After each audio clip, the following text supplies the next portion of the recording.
చంద్రబాబు గారి సతీమణి కానీ లోకేష్ సతీమణి కానీ ఎప్పుడు రోడ్డు మీదకి ఇప్పుడు ఎక్కలేదు.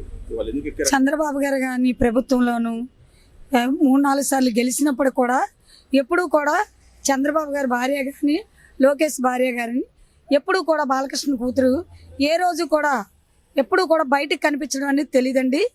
ఈరోజు జగన్మోహన్ రెడ్డి ప్రభుత్వం వచ్చిన తర్వాత ఇలాగా రాజకీయమే ఎవరికి వద్దు అని కూడా అసహ్యం పుట్టినట్టు ఈ జగన్మోహన్ రెడ్డి ప్రభుత్వం చేస్తుందండి. ఈ వైసీపీ ప్రభుత్వం చేసేది ప్రతిదీ తప్పులు, తప్పు మీద తప్పు చేసుకెళ్తున్నారు. కానీ ఒక్కటి అంటే మీకు ఎవరైనా ప్రశ్నిస్తే మీరు అందరినీ అరెస్ట్ చేసేస్తారా? నిన్న గవర్నమెంట్ సంబంధించిన వ్యక్తి మాట్లాడితే అతనికి అరెస్ట్ చేశారు.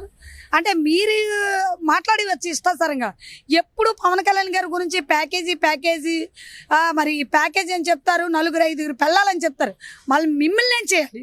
అంటే మీకు గుడ్డలిప్పి కొట్టాలా మిమ్మల్ని? చెప్పండి. మీరు చేసేవన్నీ ప్రతిదీ తప్పులు. సిగ్గుపడండి. ముందు ప్రజలు మాట్లాడడానికి, మీడియా ముందు మాట్లాడడానికి ఎవరైనా సరే చాయిస్ ఉంటుంది, మాట్లాడడానికి వాళ్ళకి అర్హత ఉంటుంది. మీరెవరు అడగడానికి? వాళ్ళ మీదేమో అరెస్టులు చేయడానికి అన్నిటికి మీరైతే అని వచ్చా నోటు ముందు ఉంటాయి మీ మాటలు. ప్యాకేజ్ అంటారు, చెప్పు తీసుకొడేస్తాం. ఈసారి పవన్ కళ్యాణ్ గారి గురించి మాట్లాడితే మాత్రం ఎవరికైనా సరే పవన్ కళ్యాణ్ గారి గురించి తప్పుగా మాట్లాడితే ప్యాకేజ్ అన్నా పెళ్ళిళ్ళు అయినా సరే మర్యాద ఉండదు ఎవరికైనా. అంటే గౌరవంగా చెప్తున్నాను. గౌరవం దాటిపోతే మాత్రం ఇంకొకలాగుంటుంది. మొత్తం వైసీపీ టీంకి మొత్తం చెప్తున్నాను. నేను ఒక్కటి చెప్తున్నాను, జగన్మోహన్ రెడ్డి గారు మీరు ప్రభుత్వం నడిపించినప్పుడు మీ వాళ్ళు ఎలాగా, మీ విధానాలు ఎలా నడాలి, మీ విధానాలు ఎలా మాట్లాడాలి అవి కూడా నేర్పండి. కొద్దిగా నేర్పండి.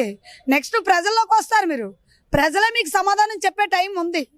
ప్రజలు ఏటో మీరేవో పథకాలు ఇచ్చేస్తున్నారో ఆ పథకాలకేమో మమ్మల్ని ఏదో కొండెక్కి కూర్చోబెడతారేమో జనాలు అనుకుంటున్నారేమో. అది మాత్రం గురుకల. మీకు సమాధానం చెప్పడానికి ప్రజలు ఆల్రెడీ రెడీగా ఉన్నారు. మీకు ప్రజలు సమాధానం చెప్తారు కూడా. ఎందుకంటే మీరు ప్రతిదీ చేసేవన్నీ తప్పుల మీద తప్పులు ఇష్టాసరంగా మాట్లాడి నువ్వు నోటుకొచ్చినట్టు ఇష్టాసరం ఏటి పడితే అది మాట్లాడేస్తారు. అది కరెక్ట్ కాదు. ఒకళ్ళ గురించి మాట్లాడే ముందు వాళ్ళు విధానాలు ఏంటి తెలుసుకొని వాళ్ళు ప్యాకేజీ తీసుకున్నారా లేదా, లేకపోతే వాళ్ళు పెళ్ళిళ్ళు చేసుకున్నారు ఏం జరిగిందా అవన్నీ మాట్లాడడం తెలుసుకొని ముందు మాట్లాడండి. లేదంటే మీ గురించి మేము మాట్లాడవలసి వస్తుంది. మాకేం చేత కాదు. మరి అందరూ భయపడతారేమో కేసుల కోసం వాటి కోసం. నేనైతే భయపడను. నాకు ఆల్రెడీ 6 కేసులు ఇచ్చారు. మీరు పోలీసు వాళ్ళు 6 కేసులు పెట్టారు. నేనైతే భయపడను. దేనికైనా ప్రాణాలు ఇవ్వడానికైనా రెడీ. ప్రాణాలు ఇచ్చినా చాలా వైరల్ చేస్తాను. ఇది మాత్రం ప్రజలు ఇంకా మీకు చెడ్డగా అనిపించుకోకుండా మీరు గుర్తుపెట్టుకుంటారని నేను కోరుకుంటున్నాను. పవన్ కళ్యాణ్కి ఆదరణ పెరిగిందంటావమ్మా? చిన్న మాట పెద్ద మాట అండి. ఎంత దీనిగా ప్రతి ఒక్కరు కూడా అండి ఎక్కడికి వెళ్ళా సరే ఈసారి పవన్ కళ్యాణ్ గారికి అవకాశం ఇవ్వాలి. మనకి ఏ వైసీపీ కానీ ఎవరైనా సరే డబ్బు ఇచ్చి మమ్మల్ని మబ్బ పెడితే మాత్రం మేమైతే ఈసారి మబ్బ పడము. ఈరోజు పవన్ కళ్యాణ్ గారిని గుర్తించి పవన్ కళ్యాణ్ గారికి ఓటేసి గెలిపించి ప్రజలందరికీ కూడా మంచి జరగాలని ప్రజలు కోరుకుంటున్నారండి. చంద్రబాబు అరెస్ట్ అనక జగన్మోహన్ రెడ్డి అసలు ఉందంటారా? ఉండకంటే ఎలా జరుగుతుందండి?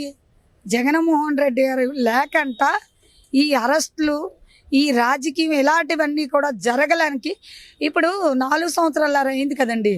మరి చంద్రబాబు గారిని అప్పుడే అరెస్ట్ చేయాలి కదండి. మరి ఇప్పుడు ఎందుకండి అరెస్ట్ చేస్తున్నారు?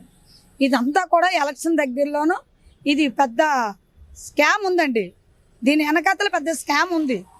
టీం అంతా వైసీపీ టీం అంతా ఉన్నారండి. వాళ్ళకి ఏదో ఆనందంగా అనుకుంటున్నారండి. కానీ మరి వైసీపీ ప్రభుత్వం అయితే రాదండి. ఇది పక్కాగా చెప్తున్నాను. వాళ్ళందరూ కూడా జైలుకి వెళ్ళిపోయినాక రెడీగా ఉన్నారండి. జగన్మోహన్ రెడ్డి గారు లేరు. లండన్ కూతురు లండన్ ఫారెన్ లేరు. ఆ టైం అరెస్ట్ చేస్తారు. దానికి ఆయన సంబంధం ఏముంటుంది? అది మనం అనుకుంటారు కొంతమంది తెలియని వాళ్ళు. ఇదంతా కూడా జగన్మోహన్ రెడ్డి గారు ముందే ప్లాన్ చేసి ఇదంతా మ్యాటర్ నడిపించి వాళ్ళ టీముకి చెప్పి మొత్తం అంతా ఉన్నారు కదండి గ్యాంగు. ఆ గ్యాంగ్ చెప్పి తర్వాత పెద్ద పెద్ద నాయకులకి చెప్పి ఇదంతా కూడా అతను చేయకుండా ఇది జరగదండి. పక్కాగా జగన్మోహన్ రెడ్డి గారికి తెలుసండి. అంటే పవన్ కళ్యాణ్ టీడీపీతో పొత్తు పెట్టుకోవడం వల్ల మీ పార్టీకి లాభం ఉందంటారా? లాభం అంటే అండి మా పవన్ కళ్యాణ్ గారు డబ్బుకు ఆశించరండి. ప్రజల కోసం ప్రజలకు మంచి జరగాలని పవన్ కళ్యాణ్ గారు ఎదురు చూస్తున్నారండి. దానికోసం వైసీపీ రాకూడదు, మా ఆలోచన, మా సార్ విధానం అన్నీ కూడా మా సార్కి అంతా కూడా ప్రజలకే మంచి జరగాలని మా సార్ ఉద్దేశం అండి. జగన్మోహన్ రెడ్డి పరిపాలన మహిళలకు మంచి రక్షణ ఉంది కదమ్మా. ఎవరండి దేనికి ఉందండి మహిళలకి? 18,000 వేసి మహిళలకి ఏముందండి? దేనికి ఎంతమందికి వేసేస్తున్నారండి? మహిళలకి ఏమీ లేదండి. దానిలోనేమో క్యాస్ట్ చెప్తారు, దానిలో కరెంటు బిల్లు వస్తే కరెంటు బిల్లు వాళ్ళు తీసేస్తారు, లేదనుకుంటూ సొంత ఇల్లు ఉంటే సొంత ఇల్లు ఉంది అని ఏదో లెక్కల్లో తీసేస్తారు, లేకపోతే రెడ్డి ఏవో అనేక రకాలు పెడతారండి. ఆ అనేక రకాల్లో ఏవో ఒకటి 1,00,000 మందిలోనూ 10 మందికి రావడం కష్టమండి. పథకాలు అంటే దసరా నుంచి విశాఖపట్నం పరిపాలన అంటున్నారమ్మా. పరిపాలన అండి, రానియండి, పరిపాలన చేయనియండి, ప్రజలకు కావాల్సింది అదే కదా. కానీ పరిపాలన ఎక్కడ చేస్తున్నారండి? మొత్తం అంతా వాళ్ళే దోసుకుంటున్నారు కదండి.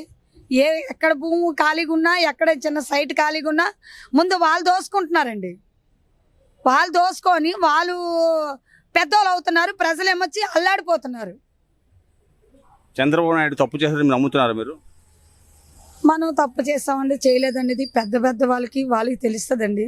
ఈ సబ్జెక్ట్ అయితే మాత్రం అది ఎలా ప్లాన్ చేశారని ముందే చెప్పాను కదండి. అది అస్త్రం ఓడారు, ఆ టైంలో అస్త్రం ఓడారు. అది మనం ఆ విధానాలు తెలుసు కాబట్టి మనం మాట్లాడుతున్నామండి. అంటే ఇప్పుడు పవన్ కళ్యాణ్ ఎలక్షన్కి ఏ విధంగా మీరు వెళ్తారమ్మా? ఎలక్షన్కి ఇంకా భారీగా వెళ్తామండి పవన్ కళ్యాణ్ గారి గురించి. ఎందుకంటే మేమే వెళ్ళక్కర్లేదండి, ప్రజలందరూ కూడా తరలి బయటకు వస్తున్నారు. ఎందుకంటే పవన్ కళ్యాణ్ గారి సిద్ధాంతాలు, అతను నడిచే భావాలు అన్నీ కూడా ప్రతిదీ కూడా చాలా చక్కగా ప్రజలకు నచ్చిందండి.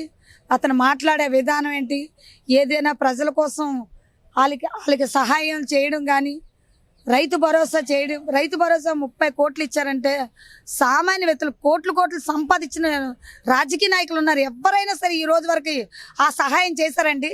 వాళ్ళు దోచుకొని ఇంకెక్కడెక్కడ కట్టలు దాచుకోవడమే తప్ప ప్రజలు ఏమైపోతున్నారని వాళ్ళకి ఏం కావాలండి? పవన్ కళ్యాణ్ గారు ఒక్కలే గుర్తిస్తున్నారు, ప్రజల కోసమే. అతనికి డబ్బు లేక కాదు, ఏమి అంతస్తులు ఆస్తులు లేక కాదండి, కేవలం ప్రజల కోసమే అతను బయటకు వస్తున్నారండి. పవన్ కళ్యాణ్కి ఎలా ఎన్ని సీట్లు వస్తాయి అనుకుంటున్నారు మీరు? వద్దనకంట 70-80 సీట్లు రావచ్చని నేను మనస్ఫూర్తిగా కోరుకుంటున్నానండి. ముఖ్యమంత్రి మా పవన్ కళ్యాణ్ గారు అవుతారండి.